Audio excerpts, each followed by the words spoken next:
नमस्कार दोस्तों, हमारे YouTube चैनल स्मार्ट प्रे विजय में एक बार फिर से आपका स्वागत है। मेरा नाम विनायक त्रिपाठी है। इस वीडियो में दोस्तों हम बात करने वाले हैं राष्ट्रपति की क्षमादान की शक्तियों के बारे में। दोस्तों, राष्ट्रपति के बारे में हम बहुत वीडियो बना चुके हैं, तीन चार पाँच ऐसी वीडियो बना चुके हैं, क्योंकि राष्ट्रपति हमारे देश के सबसे बड़े अधिकारी हैं, सबसे इंपॉर्टेंट पद है हमारे देश का। तो इसके बारे में आपको जानना बहुत जरूरी है। हर एक तकनीकी जानकारी आपके पास होनी चाहिए, क्योंकि राष्ट्रपति पूरे देश के राष्ट्रपति हैं और आपका अधिकार है और आपका कर्तव्य है कि आप इनके बारे में जानते रहें, जिससे कि आप ये जो जितनी भी सिस्टम चल रहे हैं इसके बारे में आपको थोड़ी बहुत जानकारी रहे। तो इन्हीं सब के संदर्भों के लिए हम ये वीडियो बनाए हैं। उसी क्रम में हम आगे बढ़ते हैं। दोस्तों, जो पार्डनिंग पावर ऑफ प्रेसिडेंट है, इसमें क्या है कि आर्टिकल 172 के तहत हमारे संविधान में ये बात लिखी गई है कि राष्ट्रपति को कुछ ऐसी शक्तियाँ दी गई हैं जिसमें राष्ट्रपति क्षमादान की बात करता है। क्षमादान के लिए कारण क्या है, क्यों लाया गया, क्यों इसकी जरूरत पड़ी? हमारे संविधान में, जब हमारे कानून में न्यायपालिका में दंड देने की व्यवस्था है, सारी कुछ व्यवस्था है, तो फिर क्षमादान की बात कहाँ से आ गई? क्षमादान किन परिस्थितियों में दिया जाता है, किसे दिया जाता है, कब कब दिया गया?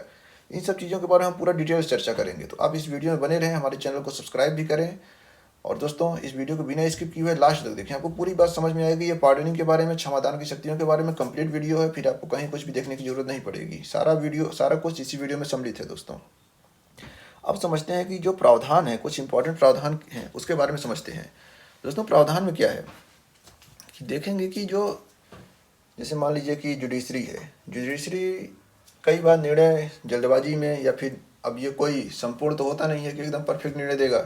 कई बार निर्णय में गड़बड़ी हो जाती है, कई बार लोगों को मृत्युदंड मिल जाता है, कई बार उनकी सज़ा के अनुरूप या फिर थोड़ा ज़्यादा सज़ा मिल जाती है। कई बार चीज़ें ऐसी होती हैं और कई बार जो विधि होती है उसमें भी लोगों को मिलते हैं दंड। तो जो राष्ट्रपति होते हैं वो संघीय विधियों के विरुद्ध जिन्होंने काम किया है, जिसको सज़ा मिली है, या फिर जो सैन्य न्यायालय हैं, या फिर जिनको मृत्युदंड मिली है, एक तरह से मान लीजिए कि हर सज़ा में राष्ट्रपति को यह है कि वो कुछ सज़ा उसमें कम करवा सकता है या ख़त्म कर सकता है। कई बार तो पूर्णतया ही ख़त्म कर देता है। उस चीज़ को हम आगे समझेंगे। दोस्तों, एक चीज़ और बता दें हम आपको, ये राष्ट्रपति की कार्यकारी शक्ति है जो कि न्यायपालिका से स्वतंत्र है। ये नहीं है कि न्यायपालिका वाली शक्ति इनको मिल गई। न्यायपालिका अपना काम करती है, राष्ट्रपति अपना काम करते हैं। आगे बढ़ते हैं। अब देखते हैं इसकी ज़रूरत क्यों पड़ी।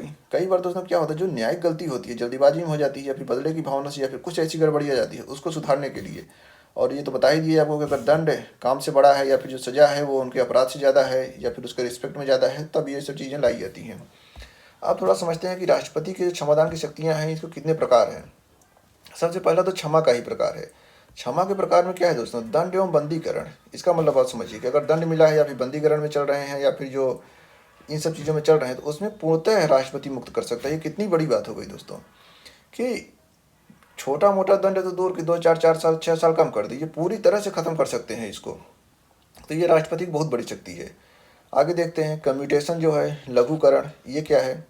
इसमें दोस्तों क्या है, ये स्वरूप को बदल देता है, स्वरूप को बदल कर कम करता है। जैसे मृत्युदंड को कठोर कारावास में, तो स्वरूप बदल गया।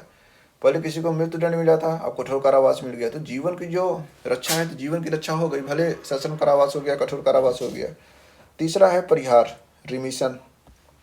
इसमें प्रकृति में परिवर्तन नहीं किया जाता, मतलब कि जो सजा आपको मिली है सजा वही है, बस सजा को कम कर दिया जाएगा। जैसे 5 साल की सजा मिली थी कठोर कारावास की, तो अब 2 वर्ष की कठोर कारावास की सजा हो जाएगी। देखो, जो सजा है, जो सजा का प्रावधान है, जो जेल है, जो जेल का असली नाम क्या है, बंदी सुधार गृह। देखिए, कभी आप जेल में जाते होंगे, उसके सामने से गुजरते होंगे, उसमें लिखा रहता है बंदी सुधार गृह। दरअसल वो सुधार गृह है। वो दंड देने का नहीं है कि ऐसा दंड दे दे कि आदमी और क्रिमिनल से क्रिमिनल बन जाए।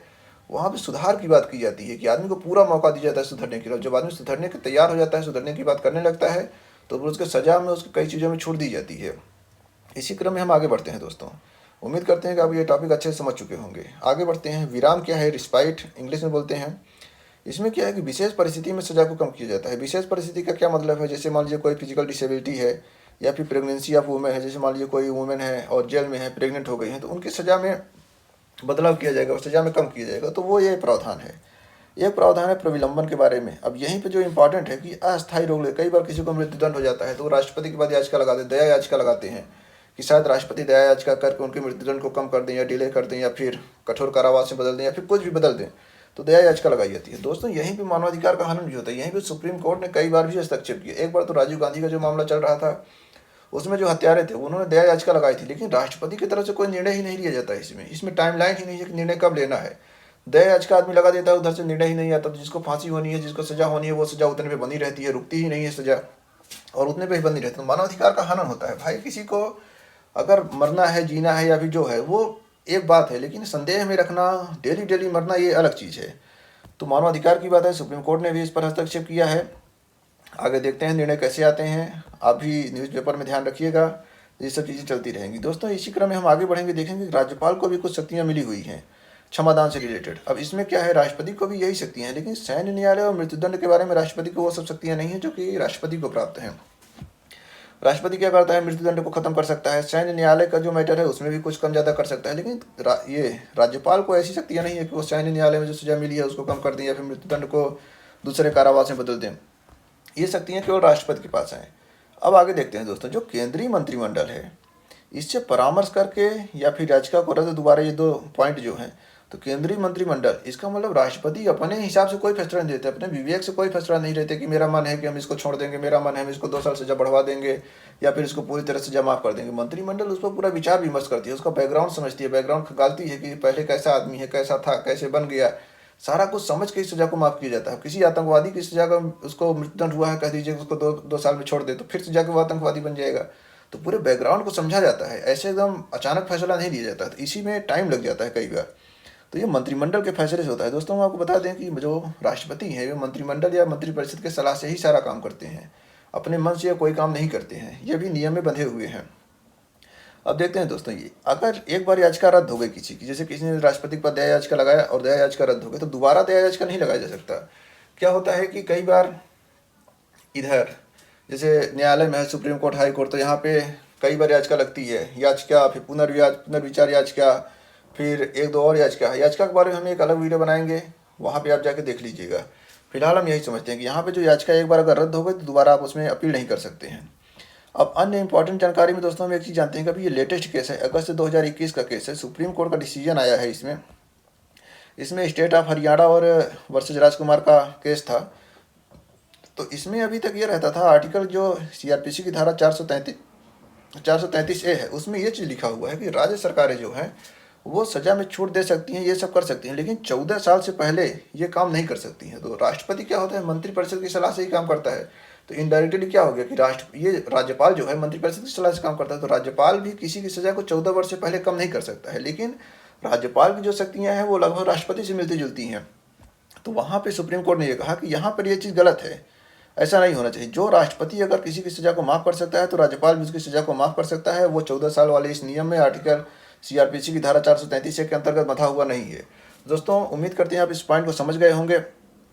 इसमें जो जज थे वो डॉक्टर जस्टिस हेमंत गुप्ता थे, जस्टिस AS बोपन्ना जी थे। ये एक इंपॉर्टेंट केस था, हम उम्मीद करते हैं आप इसको समझ गए होंगे। एक बार फिर से हम रिपीट कर देते हैं आपको कि ये सब क्या चीज़ें हैं, राष्ट्रपति की क्षमादान की शक्तियाँ क्या हैं, आर्टिकल 72 के तहत हैं, क्यों लाई गई हैं, क्यों इनकी ज़रूरत पड़ी, क्या प्रावधान है, कितने तरह की होती हैं, कब कब दी जाती हैं, इन सब चीज़ों के बारे में आपको हम डिटेल बता दिए। आप इसको वीडियो पॉज करके चीज़ों को लिख सकते हैं, नोट्स बना सकते हैं। हम इसकी लिंक, इसका PDF डाल देंगे अपने टेलीग्राम चैनल पर, आप उसको भी ज्वाइन कर सकते हैं। मेरे टेलीग्राम चैनल की जो लिंक है आपको डिस्क्रिप्शन बॉक्स में मिल जाएगी, वहाँ से आप ले सकते हैं।